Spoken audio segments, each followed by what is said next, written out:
गणपती बाप्पाच्या स्वागताची तयारी तर झाली, पण काही प्रश्न असे असतात ना, त्याची उत्तरं कोणाला विचारावीत ना हेच कळत नाही. आयत्या वेळी काहीतरी अडचण येते, मग तेच अडचणीचे प्रश्न आणि त्याचीही उत्तरं. घरामध्ये गरोदर महिला असेल तर काय करावं, सुतक आलं तर काय करावं, बाप्पाची मूर्ती असावी केवढी, असावी कशी. घरामध्ये गरोदर महिला असेल ना तर काय करायचं. घरामध्ये गरोदर महिला असेल, तिचे दिवस भरत आले असतील ना, तर आपला जो गणपती बाप्पा आहे ना तो बसवायचाच. आणि ज्या दिवशी तिथल्या दवाखान्यात ॲडमिट केलं जाईल, तिची डिलिव्हरी होईल, त्यावेळेला आपल्याकडं वृद्धी चालू होते. अशा वेळेला एखाद्या घरातल्या बिनलग्न झालेल्या मुलाकडून किंवा अगदी मुलीकडून सुद्धा तुम्ही बाप्पाचं विसर्जन करू शकता. पण घरामध्ये गरोदर महिला आहे म्हणून गणपती बसवायचा नाही असं करायचं नाही. आणि हो, पुढचा प्रश्न म्हणजे गणपती कोंडावा का. नवसानं आपली मनोकामना पूर्ण होण्यासाठी बरेच जण गणपती कोंडतात.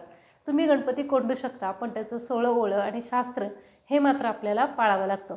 मग अशा वेळेला तो गणपती बाप्पा घरामध्ये तसाच वर्षभरासाठी झाकून ठेवायचा आणि तुमची मनोकामना पूर्ण झाल्यानंतर पुढच्या वर्षी पहिला गणपती विसर्जन करायचा आणि त्यानंतर दुसरा आणायचा असं शास्त्र सांगतं. सगळं गोष्टी बघून हे करून व्यवस्थित घरी आणतो. पण एखाद्या वेळी बाप्पाची मूर्ती भंगते म्हणजे काय होतं, तर कुठंतरी रंगाचा टवका जातो, कुठंतरी कोपरा उडतो आणि मग आपल्या मनाला वाईट वाटत राहतं आणि आपल्या मनात नेहमी वाईट विचार येत राहतात. तर जर का बाप्पाची मूर्ती भंगलेली असेल ना, तर मनामध्ये अजिबात वाईट विचार आणायचे नाहीत. ज्यावेळी तुमच्या लक्षात येईल ना, त्यावेळी ती मूर्ती लगेच विसर्जन करायची.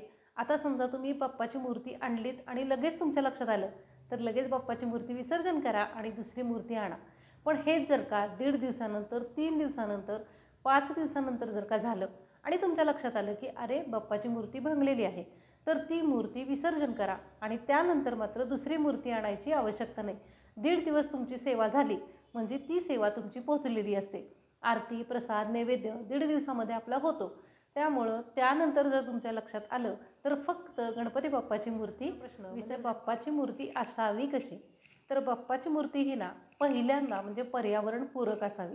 पूर्वी काय होतं, तर एकत्र कुटुंब होती, 5-6 भावंडं, चुलत भावंडं एकत्र गणपती बसवत होती. त्यामुळं मूर्तींची मागणी कमी होती. आता काय झालं, तर प्रत्येकजण वेगवेगळा आपला सण समारंभ साजरा करतात. मग यामध्ये पर्यावरणाची हानी होऊ नये म्हणून पर्यावरणपूरक बाप्पाची मूर्ती घ्यायची. मग ती कशी, तर ती लाल मातीची, शाडूच्या मातीची किंवा पेंटची म्हणजे पर्यावरणपूरक मूर्ती असावी. प्लॅस्टर ऑफ पॅरिसची मूर्ती घेणं शक्यतो. आता बाजारामध्ये ना वेगवेगळ्या रूपामध्ये गणपती बाप्पाच्या मूर्ती मिळतात, म्हणजे शंकराच्या रूपामध्ये, रामाच्या रूपामध्ये, कृष्णाच्या रूपामध्ये. पण खरं तर ना गणपती बाप्पा हा बाप्पासारखा असावा. शास्त्रामध्ये, पुराणामध्ये जसं त्याचं वर्णन केलं ना, तशी ती मूर्ती असावी. शूर्पकर्ण, लंबोदर अशी मूर्ती, एकदंत अशी मूर्ती असावी केवढी. म्हणजे बाजारामध्ये लहानापासून मोठ्यापर्यंत मोठ्या मोठ्या अगदी उंचच उंच मूर्ती मिळतात. पण आपल्या घरी आपल्याला बाप्पाची प्राणप्रतिष्ठापना करायची असते. आणि जेव्हा आपण प्राणप्रतिष्ठापना करतो ना, म्हणजेच एखाद्या मातीच्या घडवलेल्या मूर्तीमध्ये आपल्याला प्राण अर्पण करायचे, तेही शास्त्रोक्त पद्धतीनं.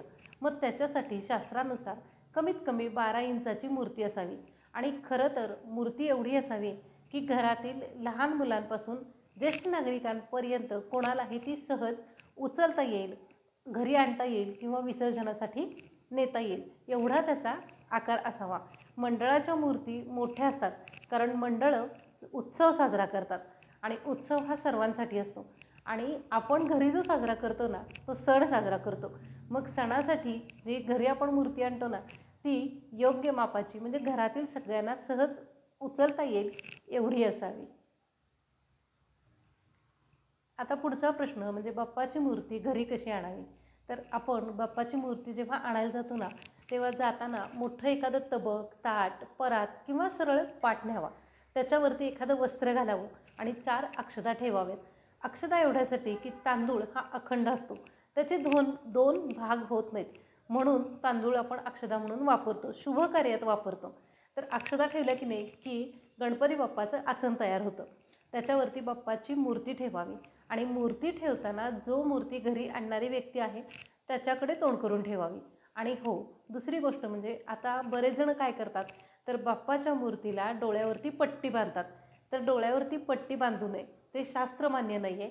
त्याऐवजी एखादा रुमाल, रंगीत रुमाल त्याच्यावरती म्हणजे गणपती बाप्पाच्या चेहऱ्यावरती झाकावा.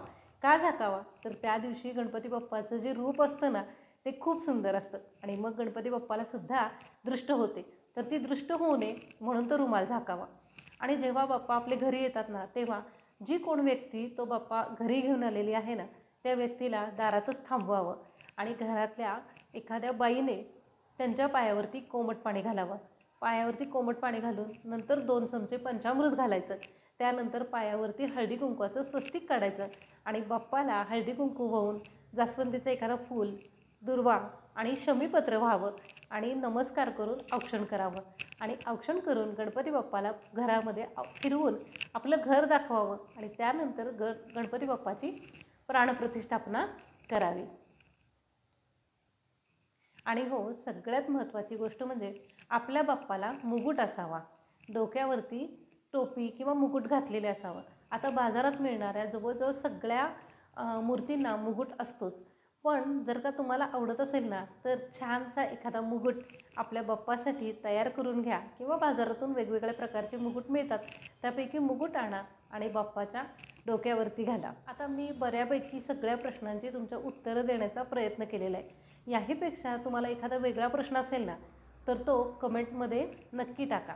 म्हणजे कमेंटमध्येच मी तुम्हाला त्या प्रश्नाचं उत्तर देईन आणि हे खरंच महत्त्वाचे प्रश्न की ज्याची उत्तरं तुमच्यापर्यंत पोहोचवणं गरजेचं होतं.